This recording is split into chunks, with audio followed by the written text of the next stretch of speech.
Hello, this is Jack Jackson. In this video, we're going to see how we can go from disks to washers. So we're going to introduce the general washer method, which is kind of an extension of the disk method.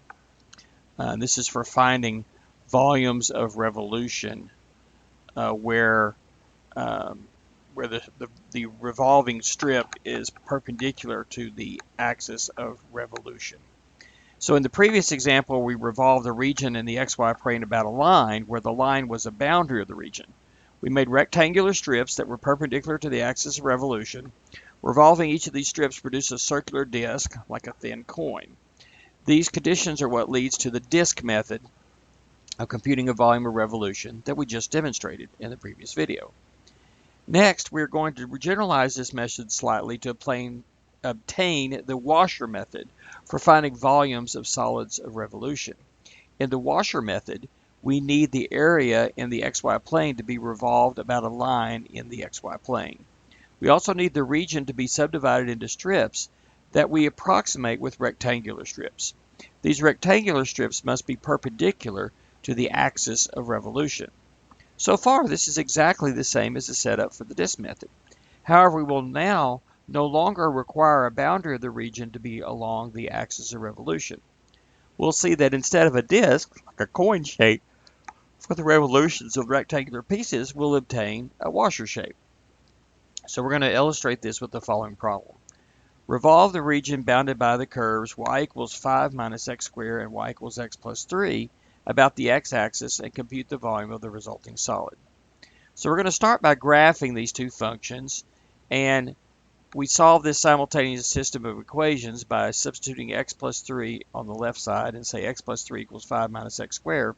Solving that resulting quadratic equation gives us x equals negative 2 and x equals 1. And we'll see that the solution then is that the two graphs cross at negative 2, 1 and at 1, 4. Of course, we might have just stumbled across that and seen that by looking at the graphs as well. So this region is here in the picture in the purple shaded part here.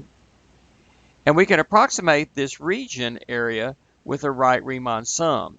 So here it is, a right Riemann sum with 6 rectangles is on the diagram. And this is from my GeoGebra activity, which is given by this link here. Okay, and notice that the rectangles, instead of coming down to the x-axis now, go from the bottom curve up to the top curve. It's a right Riemann sum because on each subinterval we take the y values on both curves at the right side to give us the top and bottom of our rectangle. The widths are all the same at some delta x. So in this case, we're going from negative 2 to 1 with 6 subdivisions. So negative 2 to 1 is a distance of 3, divided by 6 is a half for each of these widths. So delta x is a half. Notice that the last one kind of degenerates to just a line segment, so there's actually no rectangle there. So even though this is Riemann sum 6, there's 6 rectangles. One of the rectangles is really not a rectangle, it's just a line segment, which contributes nothing to the Riemann sum. And of course, that's because the two graphs meet right where we're evaluating them. Okay, so if you add up the area of those rectangles, those 5 rectangles plus the 0 for the last one, makes a total area of 4.375. Okay, now what we want to do now is take this and take each of these rectangles and rotate around this x-axis. It's very similar to what we did on the last one. So the resulting shape is going to be a washer, and we can generate a washer by this GeoGebra activity right here. And so let's see what that would look like. Let's pull up that particular, here it is, that particular activity. So we start by taking a shape here, okay, and it has some radius, we'll call it capital R, which is the outer function f of x, and then has some thickness delta x. And then we're going to rotate, then we're also going to have an inner function that's going to rotate and give us another cylinder. So what we get is two discs. And if we pop out that disc in the middle, what's left is this washer shape here. Now this might be for some larger cylinder. So it's just a cylinder minus a cylinder. The volume of a cylinder minus the volume of a cylinder is the volume that we're left over with here. But we want to think of that cylinder as having a very, very, very small thin thickness. So delta x is eventually going to go towards 0. Take that limit. So our dx we're going to think of as our infinitesimally small thickness. So this is a very thin, super thin washer shape. It's got a hole in the middle. And so, but anyway, what is the basic formula for that volume? Well, it's going to be the volume of the outer cylinder minus that volume of that inner cylinder.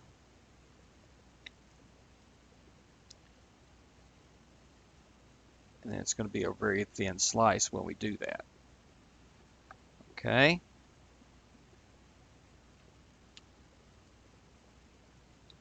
So, moving on, let's see what we've got here. So, what is the volume then? Well, the volume of a cylinder is going to be pi r squared for the area of the base times the height. Now, remember the way this height is set up, it's horizontal here, and it's actually the thickness, delta x is the height. Now, we have our big cylinder, pi r squared delta x is the volume of that bigger cylinder. And the red part that we cut out is going to be pi little r squared. Little r is the inner radius, big R is the outer radius. I put absolute value on here just to make sure that that this is going to be that everything's going to turn out to be positive here. But of course, if big R really is the outer radius and little r is the inner radius, delta x is positive because we're integrating left to right. Pi is positive. We can drop the absolute values there. But notice they both have a pi. We can factor that out. They both have a delta x. So it's just pi times the absolute value of r squared minus r squared, big R squared minus little r squared, and times delta x.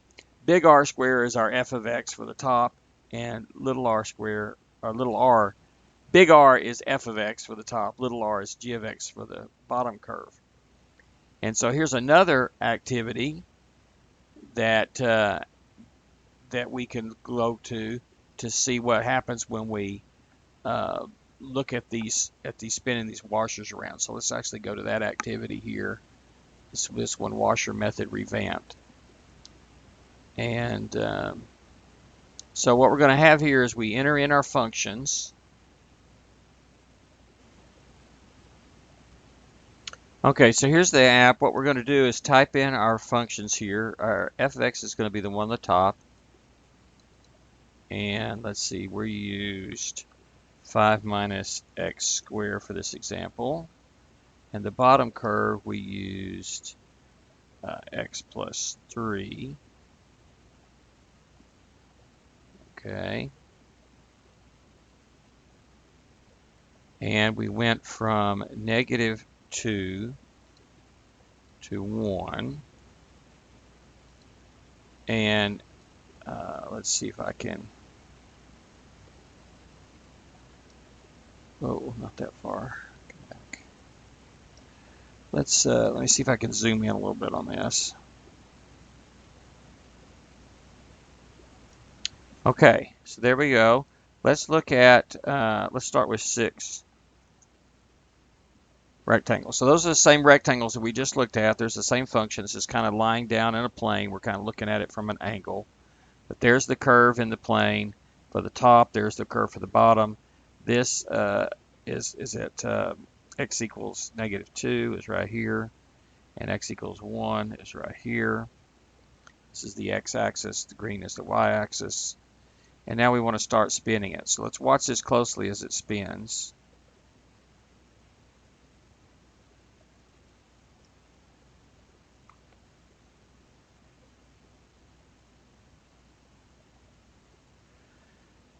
So you can start to see it tracing out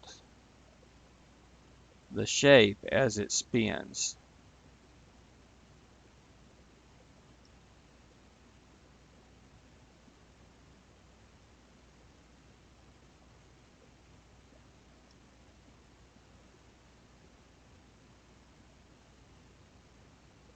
And when it spins all the way around, it'll come back to where it started. And we see that each one of these things makes a little washer shape. So it has some thickness, delta x, which all these have. This one on the end doesn't have any volume, but all the others do. They have some thickness, some height here, and some volume. Okay, so that's what that looks like.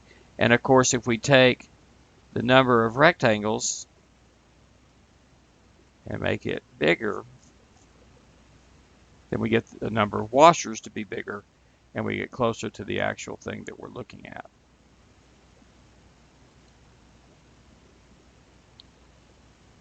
So let's double the washers to 12. There we go. So now we get that more. And this may take a while for this to do, but let me try this at 50. Okay, so I'm not sure. This is kind of slow, so I'm going to continue on. We get more and more of those slices like that and then spin it around, we're going to get a better and better looking approximation of the shape. Okay. So what does that look like? Well, the Riemann sum is R sub n. It's pi times the sum from k equals 1 to n of f of x sub k squared minus g of x sub k squared, then take absolute value dx. I'm sorry, there's no, that should be delta x.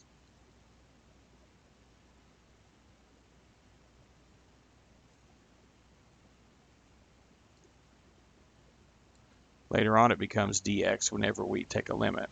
But delta x is b minus a over n, and x sub k is a plus k delta x. That's sort of a right Riemann sum version of this washer method. Okay, now what do we do? Well, we take the limit as n goes to infinity, what we always do in calculus, right? Take some kind of limit. And so n is going to go infinity, and consequently delta x is going to approach 0, and that gets us to obtain the definite integral that gives us the volume. So the volume is pi times the integral from a to b of big R squared minus little r squared dx. Big R squared is the radius of the outer function, which in this case is f of x squared. And then the little r is g of x, is the inner radius, so that's g of x squared because it's r squared. And there's the formula. So that's the general formula for finding the volume of a solid revolution where the generating region is in the xy plane. It's bounded above and below by the graphs of f of x and g of x on the left. Right, it's bounded by x equals a and x equals b, and the revolution is performed about the x-axis, specifically the x-axis. And notice that the washer method includes the disk method, because the disk method is the same thing, it's just a holeless washer. It's a washer where little r is 0. So really, if you know the washer method, you get the disk method sort of for free. So here's another GeoGebra activity. Edward Wicks did this one, and this one allows you to see not the Riemann sums, but the actual shape of the full thing once it's revolved around. Okay, so let me just close that one out.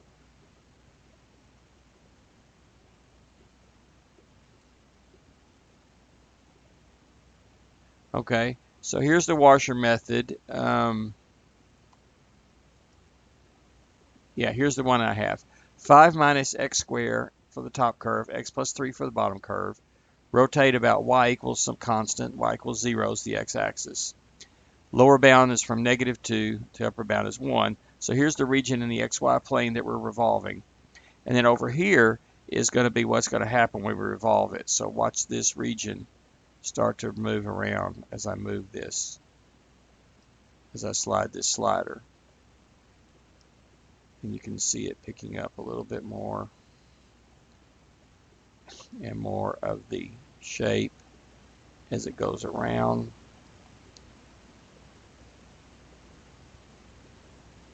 Each of these cross sections, if we go like this, are going to be like the original shape over here. And let's see if I can just go all the way around to the end.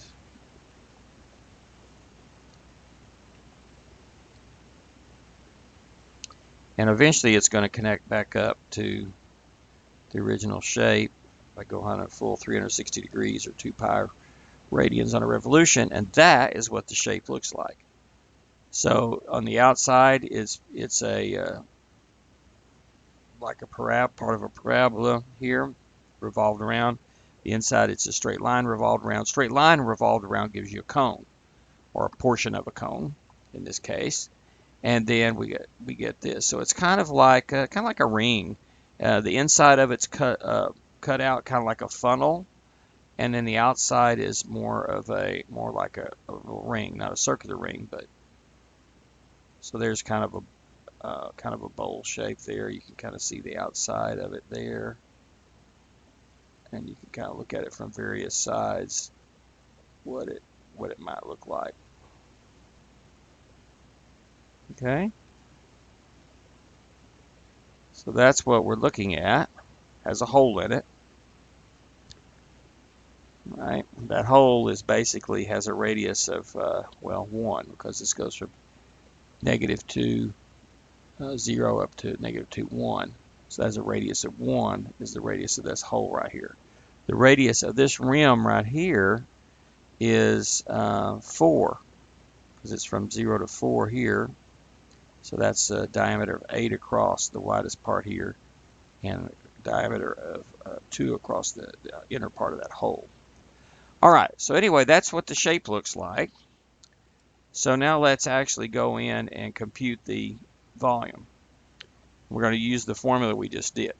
So its outer radius was 5 minus x squared, and the inner radius was x plus 3. Now, since we know that the 5 minus x squared is always bigger than the x plus 3, this square will be bigger than that square, so I can drop the absolute values. That's going to be nice, so we don't have to worry about any kind of piecewise stuff here. Square this out. You square the first term, you get 25. Multiply and double it, you get negative 10x squared. Square the last term, that's x to the 4th. I wrote it in decreasing order. Here I get x squared for the first term, but that negative is going to make it minus.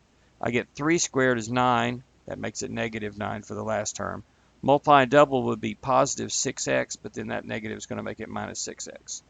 Combine like terms, we get x to the 4th minus 11x squared when I put those together, then minus 6x. 25 minus 9 is 16. Remember, we still have our pi out front. Line your equals up. Be sure you copy the things down. Don't forget the dx at the end. Don't forget your equals. Don't forget the pi. All right, now this polynomial is pretty easy to take the antiderivative of, add 1 to the power, divide by the new power. This goes to x to the 5th, multiply by 1/5. This is x to the 3rd, divide by 3. That's negative 11 thirds per coefficient. This goes up to x squared. Negative 6 divided by 2 is negative 3. And the constant terms always just pick up an x factor. We're going to evaluate from negative 1 to 2, so we still got our pi out front, so I need the pi and the brackets on the outside. Then it's parentheses minus parentheses in the middle. First parentheses is the original formula, or the antiderivative formula here, with a 1 in place of all the x's, and then minus, and then the same formula, but then we put in the number at the bottom, the negative 2, in place of the x's. 1 to any power is 1, so this is just 1/5 minus 11 thirds minus 3 plus 16. All right, now I've got a negative out front, so let's see here. We got 5 negatives and 6 negatives. Even number of negatives makes a positive. 2 to the 5th is 32, so that's 32/5 positive there. Let's see, we have 3, 4, 5 negatives, so that's going to end up being a negative. 2 to the 3rd is 8 times 11 is 88, and that's over 3. 2 squared is 4 times 3 is 12. That's 2, 3, 4 negatives makes a positive. 2 times 16 is 32. There's 1, 2 negatives, so that's positive 32. 1/5 plus 32/5 is 33/5. Negative 11 thirds minus 88 thirds is negative 99 thirds, which is negative 33. Minus 3 more is negative 36, plus 16 is negative 20, plus 32 is 12, plus 12 is 24. Get a common denominator now, multiply top and bottom by 5 here. 24 is 120 over 5. Add the numerators, that's 153 over 5 times the pi. So our final answer, the exact value of that volume is 153 pi over 5. Or 153 over 5 is 30.6 exactly. So another way to do the answer exactly is 30.6 pi. And of course, pi is approximately, give them in our calculator, and when you put that in the calculator all together, the volume turns out to be 96.132.7351998. And here's the check and the decimal approximation on the TI Inspire calculator. Once I have my integral set up, I ran it through the calculator and got 153 pi over 5, same as I did when I did it by hand. And I told it to take that answer and approximate it, and it's the same thing I did when I type in 30.6 pi also. So there we go. So now it's your turn to try one. See if you can work the following problem on your own without looking ahead. You can use the last problem as a pretty good model. And after getting your answer, check it against the solution that I'm going to provide here in a minute. So here's the problem. Take the plane region bounded by the curves y equals x squared and x equals y squared. Revolve that region around the x-axis and compute the volume of the resulting solid of revolution. Okay, do this yourself. Come back when you're finished. Press pause now. All right, so now you're back. We were trying to find the region bounded by the curves y equals x squared and x equals y squared, and then we're going to revolve it around the x-axis and compute the volume of the resulting solid. So first of all, here are the graphs. Y equals x squared is parabola going this way. X equals y squared is parabola going that way. Notice that the region contained inside both of them is this region right here. Notice they intersect at 0, 0 and at 1, 1. And the top could be rewritten as just the square root of x. That's also kind of important. And we're going to take a strip like this. So if we take a vertical strip, we have to think of the top and bottom as functions of x. So notice here that we have to get that outer radius, which is going from here to the top curve. We need to get that y. It is just y there, but it's the y in terms of the x. So the y in terms of the x there is square root of x, and the inner radius, it's just x squared. So here's what the solid looks like using that app that we had above. The outer function is square root of x. The inner function is x squared. We're going from 0 to 1. We're going to revolve around a y equals a constant, y equals 0. Here's the full revolution of what this looks like. Now this actually doesn't have a hole in it. It comes down to a nice little point at a vertex there at the origin. But it's kind of a bowl with a kind of a funny looking shaped interior there. Let's see here just a second. Okay, here that is, and let me see if I can just kind of move this around a little bit. So notice, of course, if you look straight on the axis, you're going to just see circles because we're revolving. So cross sections are well, washers, so that some of these circles have holes in them, right? And you can kind of see there, you can kind of see what the inner thing looks like. It's got a nice curve this way to it. And you can kind of see what this looks like from various angles.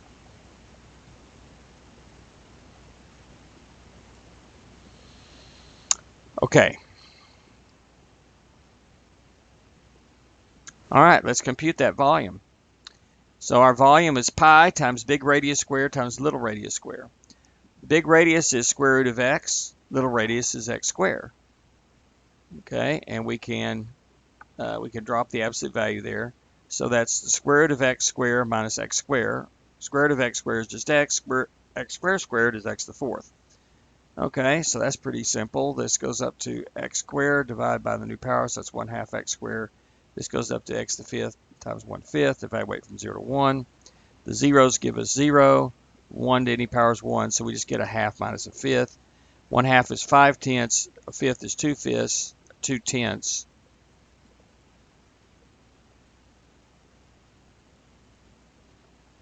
Okay, and that gives us 3/10 when we subtract. And so the answer is 3 pi over 10, or 0.3 pi, or approximately 0.942477796,077. And here the integral is done in the calculator, a CAS calculator, so that's 3 power 10, and here's 3 power 10 in decimal form, or 0.3 pi, same thing. All right, so that gives you some idea of how the washer method works.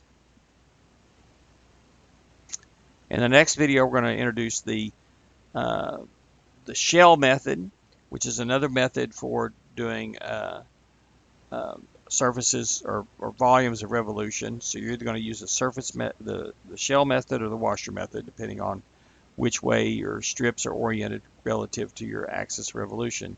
And then after that, I'm going to have a number of problems kind of mixed up, and you'll have to choose whether to just use the shell method or the washer method.